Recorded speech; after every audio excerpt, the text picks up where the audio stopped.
Hey, everybody, welcome to day 10 of Get Out of the Rat Race Rut. I'm Beth Campbell. I'm a career coach and mentor, former corporate captive, now helping you find your work wonderland. If you need somebody to guide you one on one through a career or life change, send me a message or go to bethanncamel.com/coachme. Thank you so much for being here. If you're watching live, please let me know you're here in the comments.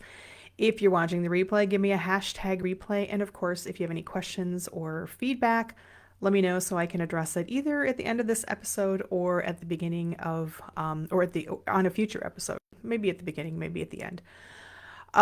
One thing I will say, I really should not have been scrolling. It is, sometimes when I'm waiting, I'm just, killing a little bit of time. And I was scrolling before you're going to be going live, which is already a little bit, you got to kind of be on alert. Do not scroll and then find something that is like super emotional. So I was watching the released statement from Catherine, Princess of Wales, about her update, and it was set to these beautiful pictures of her and the family out in nature, and I'm just like, whoa, no, don't start crying before you're ready to do a live. Anyway, it's beautiful. If you haven't seen it, just you should go out. It's just my heart. Anyway, recoup. So today we're going to talk about letting go, which I put in my top 5 reasons why people are not getting the results they want in their life or career. 100%.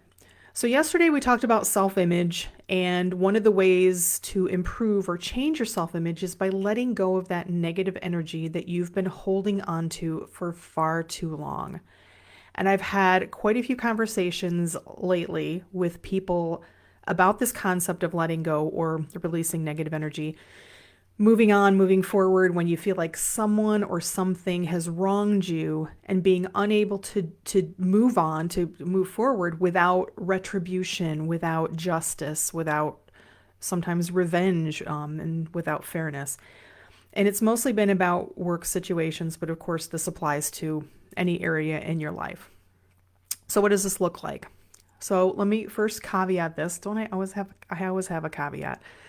I'm not talking about like illegal activity here or things that you can and should pursue for justice. Like if somebody punches you at your desk and breaks your nose, I'm not suggesting that you just let it go. It's much less egregious than that. This is like when somebody does or says something to you that you perceive as bad or negative. They do you wrong, they treat you badly, or something happens to you that's out of your control. And it's often something that you perceive as like a colossal violation. And a lot of times there's this feeling of disrespect, such as you get laid off unexpectedly from your job. And even though you think you're doing great, you're just going along, and all of a sudden, boom.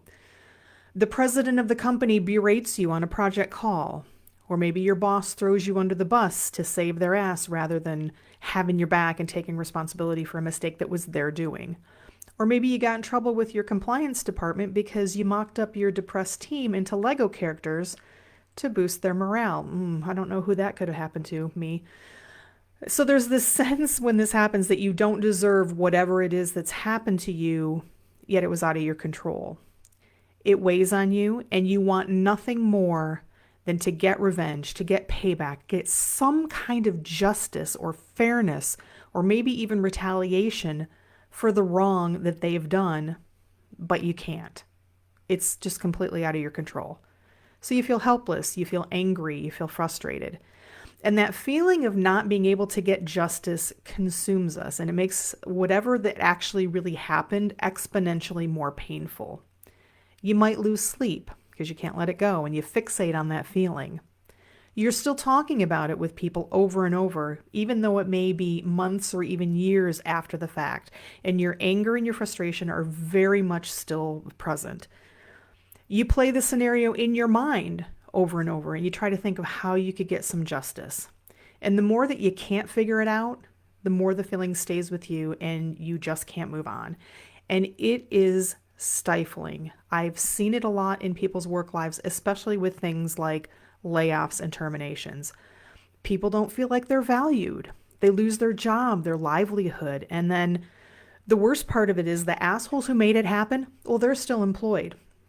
Like your manager's still employed, or that dick executive who wanted to cut headcount and had zero compassion about it. You know who I'm talking about.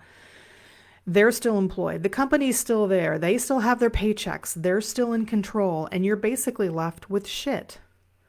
And this will eat at you every day because it is unjust. It's not fair. And you can't do a damn thing about it. And even though you know this, you can't stop dwelling on it. So eventually somebody might say, or you might even think to yourself, maybe I should let it go. Or sometimes we heard the word forgiveness, like forgive and forget. I think forgiveness is different. I don't like the word forgiveness. For me, it has like too much of a religious tone, like it's total absolution. Like no matter how bad or shitty of a person that you are, no matter what you've done in your life, you can be forgiven and absolved as if none of it ever happened.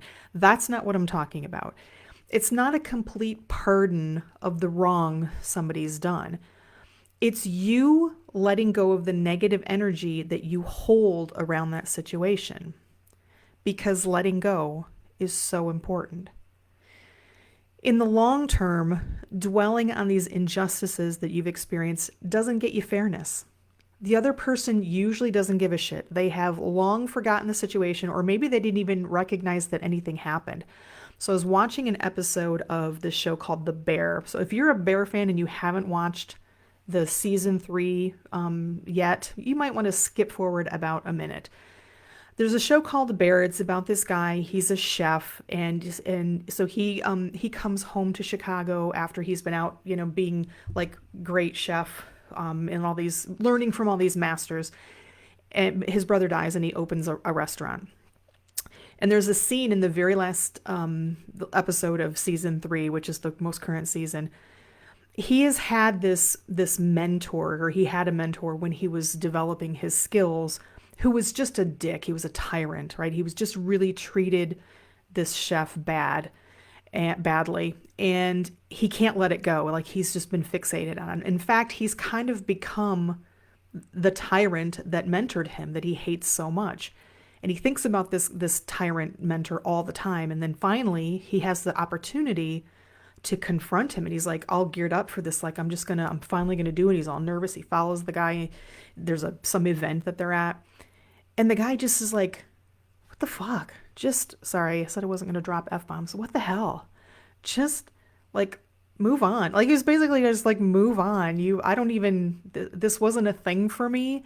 I helped you. And I thought it was just such a great example of letting go. Like here is this chef who's been so traumatized by how he was treated by this other person. And he can't let it go. And he finally does confront him. And the other guy's like, I don't even think about you, right? And that's how it is, right? You holding on to that negative energy is not helping you move forward, and not moving forward is not healthy. So I experienced this feeling of being unable to let go and dwelling and wanting retaliation and revenge when I was laid off from my job about a year ago. So I had 23 years of success in my career at that point. I'd never been let go or fired. I was still rocking it at my job. I knew it was coming, so I amped up my work. I was covering my ass, making sure I wasn't doing anything that would push me out the door. The same things we talked about a few days ago when we were talking about preparing for leaving your job. I was still building good relationships with my clients and my vendors and my team, and I was rocking my projects, and I was helping out other teams, but I felt it coming. I outright asked my boss, is my position being eliminated? And he said no, so I was lied to. I offered to take a pay cut because I knew my salary was a concern. I was the highest paid person on the team at that point. I was doing everything I could to preserve my position, my livelihood. And then one day I was pulled into a meeting and told that my position was eliminated. Boom, just like that. I was no longer needed. My work did not, in fact, go away. It just got shifted to other people, as it often does. And I was pissed. I was livid. Even though I knew it was coming, I was pissed. I just lost 2/3 of my household income. Boom, gone. My weak and insecure management team, they still had their paycheck. They were still horrible communicators and horrible leaders. They were still dishonest. All the people who didn't stand up for me, they still had their jobs, but I didn't. So I had a lot of shame and guilt about this, like losing my income, about like, what did I do? What could I have done better? And yeah, I had a shit ton of anger and frustration. I wanted nothing more than some kind of justice. Like I wanted justice so much. I declined a severance package because they wanted me to sign an NDA. I would have had to sign my right away to speak out. So I declined it, and I did speak out. I had an outlet. I had a podcast. I had writing. I had a social media. But it wasn't enough. And it wasn't serving me. So one day, it was about a month after my position was eliminated, I made the decision to let it go. I decided it wasn't worth it. It is exhausting being pissed off at people who don't give a shit about you. You'll never be able to punish them like you want. It's only hurting you. That other person, they don't give a shit about you, just like in the bear. They will continue to be weak, insecure, borderline abusive, bullying, ghosting, whatever it is, until they decide themselves that they're going to change, or they screw up so badly that somebody does it for them. I'm not saying that when you encounter this behavior that you shouldn't respond, but if it's long past and you're still holding on to that negative energy, you're only hurting yourself. So sometimes you just need to let it go, just like Elsa said. You need to make the decision to refuse to spend yet another second of your badass, precious energy on somebody who does not deserve the attention. And that's not easy. Believe me, I know how hard that is. I was lucky. I had outlets. I made the decision pretty quickly to let go. I have talked to people who had like similar situations to mine that happened months or years ago, and they still haven't let go. They still struggle to let go of that energy. I still hear the complaints and the stories about that company. When you decide to let go, you are free. You can move on, you can move forward, and you can move up. And you don't have to absolve the enemy of their sins. Like you don't have to accept that what they did was okay. You don't need to forget, but you might need to let go in order to find peace and fulfillment. When I let go of all that negative energy, the freedom and the peace of mind I felt is undescribable. I was happy for the first time in decades. That stress that I was holding on to from being unvalued and ghosted and excluded and trying to figure out how to keep my job and then getting laid off anyway, that all went away. I became more motivated and I moved on. So if you're out there listening or watching and you're struggling with a situation where you were wronged and you can't get past it, like you're dwelling on something way longer than you should, it's time to give it a little focus. Let it go. Go back to day 6 of this live series and there's a session I did on active love. This is a technique. It's so great for helping you let go, whether it's a momentary need, like a short-term need, or a long-term one. So go back and look, day 6. Okay, let it go. Tomorrow we're going to switch gears a bit and we're going to talk about those bitter, always complaining coworkers and what to do if they're bringing you down. We all have had them. And spoiler alert, that might be you. It was me. I was that person. I'm going to talk about it. All right, I'm going to the comments to see what we got here. Stephanie, my favorite Stephanie. You're my favorite Stephanie ever. Did you know that, Stephanie? Letting go and acknowledge it happened, the feelings get with it, but don't pick it up each day and carry it with you. As emotions resurface, acknowledge them, respond, but know that they don't control you. Make choices that honor your inner peace. Thank you. And she loves this thing. Thank you. Yeah, 100%. Again, it's not about that you can't feel. It's about when you're holding on to that energy that it's negative and you're dwelling on it and you're fixating on it and it still burns you. That burning is not good. So yeah, let yourself feel it, but then, right? Because I guarantee you that other party, whatever person or entity that wronged you, I don't give a shit. So don't give a shit. Give a shit about yourself and about your positive energy and moving forward. So thank you, Stephanie, for joining. All right, everybody, don't forget to connect with me here on Facebook or on LinkedIn if you're not already. Thank you so much for joining another session of Get Out of the Rat Race Rut. You're here because you are a badass. Don't let anybody tell you otherwise. I'll see you tomorrow.